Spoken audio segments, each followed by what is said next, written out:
BX1 +. L'édito Fabrice Grosfilet. Il ne faut pas confondre des conclusions et des conclusions finales. Hier, les informateurs Georges-Louis Boucher et Joachim Kuhns étaient donc attendus au palais pour remettre leurs conclusions.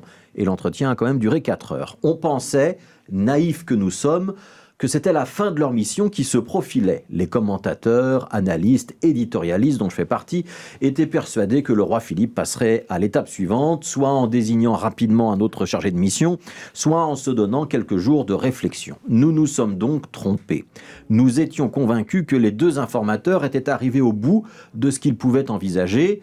Nommés le 10 décembre, au départ cette mission devait durer 10 jours, le 20 décembre ils avaient déjà été prolongés, d'abord jusqu'au 13 janvier, puis jusqu'au 28, et maintenant donc jusqu'au 4 février. En théorie ce devrait être la dernière fois puisque le communiqué du palais parle désormais de vérifier certains éléments et de déposer des conclusions finales.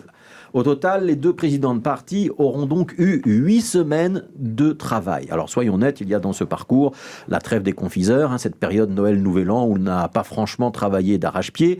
Mais si on compare avec Paul Magnette qui était resté informateur 5 semaines ou la mission de Rudy Demotte et Gerd Bourgeois qui avaient été, eux, préformateurs pendant 4 semaines, on ne pourra pas dire que le duo Boucher-Kuhns aura manqué de temps. Alors la question qui se pose ce midi, c'est de savoir à quoi sert cette prolongation. Selon le journal Le Soir, le duo d'informateurs a désormais rédigé une note de synthèse d'une 30aine de pages qu'il doit tester auprès des différentes formations politiques. Travailler à partir du programme et pas à partir d'une idée préalable de coalition, c'est l'idée mise en avant. Une idée qui n'est pas neuve, puisque Paul Magnette avait voulu faire la même chose. La différence, c'est que dans la note de Paul Magnette, on se basait sur un programme qui n'avait pas franchement l'aval de la NVA, alors que la note de Georges-Louis Boucher et Joachim Kuhns est probablement NVA compatible, puisque le CDNV ne veut pas donner l'impression qu'il a mis les nationalistes flamands dehors. Alors hier matin, ce matin, probablement demain matin encore, le PS répétera que discuter avec la NVA, c'est peut-être envisageable, mais qu'aboutir à un accord avec le Parti nationaliste, c'est exclu tant les positions sont éloignées pour l'instant.